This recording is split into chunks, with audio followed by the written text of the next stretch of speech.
सो भाई इस वीडियो के अंदर मैं समझाने वाला हूँ पहले तो क्वेश्चन इस पर लेते हैं कि डिविडेंड इनकम पे डिपेंड करना मतलब डिपेंड करने के रिस्क मतलब अगर आप लोग किसी कंपनी में डिविडेंड्स पे ही निर्भर रहते हो आपके पास मतलब आप अब डिविडेंड्स क्या है कि वो एक रेगुलर इनकम देता है आपको पर शेयर्स पे। तो आप उस पर डिपेंड हो जाते हो तो उसके इस पर डिपेंड होने का रिस्क क्या है कि आप लोग मतलब क्वेश्चंस कुछ ऐसा है कि अगर उस पर आप लोग ज़्यादा डिपेंड्स रहते हो तो उससे आपको क्या क्या रिस्क में क्या क्या देखने को मिल सकता है, क्या क्या रिस्क आपको सहना पड़ सकता है। तो उसी की ओर मैं बात करने वाला हूँ। तो वीडियो को चलिए स्टार्ट करते हैं। तो सबसे पहले कि भाई देखो कि अगर फाइनेंशियली जो कंपनी है वो प्रॉब्लम्स में है, फाइनेंस प्रॉब्लम काफ़ी ज़्यादा है, तो उस केस में क्या हो सकता है, तो कंपनी डिविडेंड को कम कर सकती है। एंड सेकेंड कि कंपनी डिविडेंड देना बंद ही कर सकते हैं। तो इस केस में तो आपके पास रिस्क तो बहुत ज़्यादा है कि अगर कंपनी डिविडेंड देना बंद कर दे, डिविडेंड अगर कम कर दे, तो आपके रेगुलर इनकम तो ख़त्म ही हो जाएगी, आपकी रेगुलर इनकम कम और ख़त्म हो जाएगी। तो ये रिस्क आपको देखने को मिल सकता है। एंड सेकेंड कि अगर कंपनी अगर डिविडेंड यील्ड ज़्यादा ही दे रही है, हाई ही दे रही है, तो इसका मतलब ये नहीं कि कंपनी ग्रो ही कर रही है, इसका मतलब ये भी हो सकता है कि कंपनी वीक है। तो अगर कंपनी वीक है और वीक होते होते ज़्यादा ही वीक हो गया, तो ऐसे में उसका क्या हुआ कि स्टॉक प्राइस गिर जाएगी, स्टॉक की वैल्यू कम कर देगी और जो डिविडेंड होगा यील्ड वो ज़्यादा बढ़ जाएगा। तो डिविडेंड यील्ड ज़्यादा बढ़ गया, बट इस केस में आपका लॉस ही हो रहा है क्योंकि स्टॉक की प्राइस गिर गई, भाई स्टॉक की वैल्यू गिर गई। तो ये लॉस आपको देखने को मिल सकता है। तीसरा लॉस कि अगर कंपनी क्रेश कर गई, एग्जांपल के तौर पे मतलब कंपनी अगर मतलब कंपनी नहीं, अगर फाइनेंशियली क्राइस आ गया, फाइनेंशियली किसी क्राइस आ गया, तो इस केस में भी आपका डिविडेंड्स मिलना कम हो सकता है, स्टॉक की प्राइस गिर सकता है। जैसे कि हमने एग्जांपल कि 2008 में मतलब हाँ फाइनेंशियल क्राइस देखा कि जिसमें क्या हुआ कि जो 70 से 80% डिविडेंड पेइंग जो कंपनीज थी वो डिविडेंड कम कर दिया, मतलब डिविडेंड कम हो गया और स्टॉक की प्राइस एकदम से गिर गई। तो ये आपको देखने को मिल सकता है।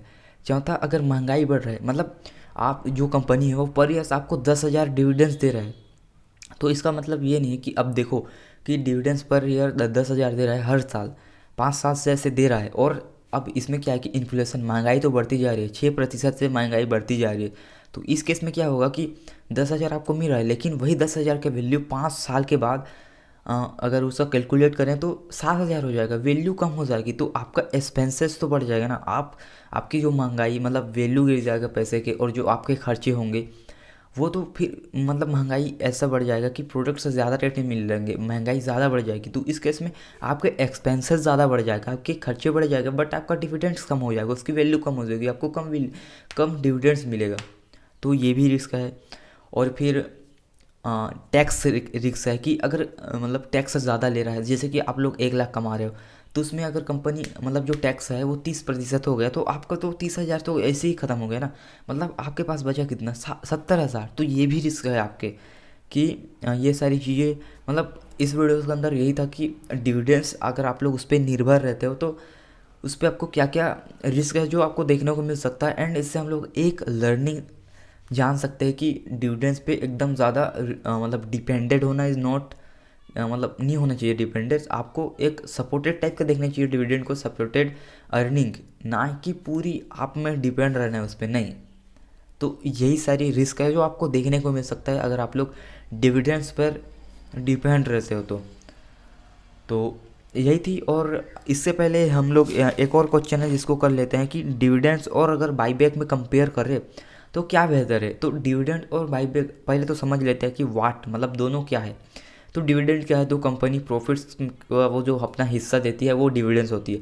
और बाईबैक क्या है कि कंपनी जो डिविडेंड मतलब कंपनी जो शेयर्स होते हैं उसे वापस लेती है और उसके बदले आपको प्रॉफिट देती है। तो दोनों में अगर टैक्स की बात किया जाए तो बाईबैक करने से कम टैक्स मतलब कम टैक्स देखने को मिलता है, आपको कम टैक्स मिलेगा, बट इसमें प्रॉब्लम्स ये है कि आप अब ओनरशिप नहीं कर पाओगे, मतलब आप अब मतलब उस कंपनी का ओनरशिप नहीं ले सकते, वो आपकी लास्ट फाइनल प्रॉफिट्स होगा आपका, अब शेयर उसमें मतलब कोई भी दूर दूर तक अब कनेक्शन नहीं रहेगा उस कंपनी से।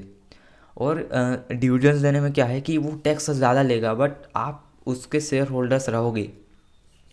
तो दोनों में अगर टैक्स की बात किया जाए कंपैरिजन में तो बाईबैक में टैक्स कम लेता है, बट डिविडेंड्स में आपको ज़्यादा टैक्स देना पड़ता है। और ओनरशिप की बात किया जाए तो डिविडेंड्स में आपका ओनरशिप रहेगा, बट बाईबैक में आपका ओनरशिप ख़त्म हो जाएगा, अब उस कंपनी से आपका डिविडेंड मतलब कोई भी रिश्ता नाता नहीं रहेगा।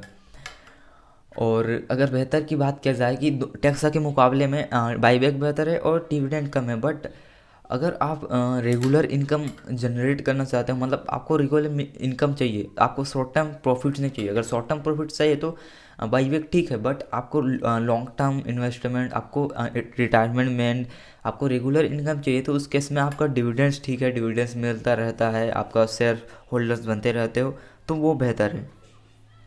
मतलब लॉन्ग टर्म के लिए डिविडेंड बेहतर है और शॉर्ट टर्म के लिए बाईबैक बेहतर है।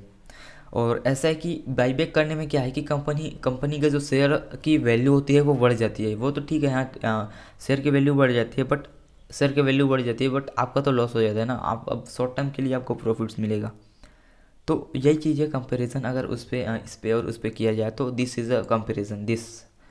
एंड उसके बाद 9वां क्वेश्चन क्या है जिसमें अपने को रिसर्च करना है, बट लाइट बहुत है तो मैं रिसर्च नहीं कर सकता, बट जो 9वां क्वेश्चन है उसको एक्सप्लेन करते हैं कि उपयोग में।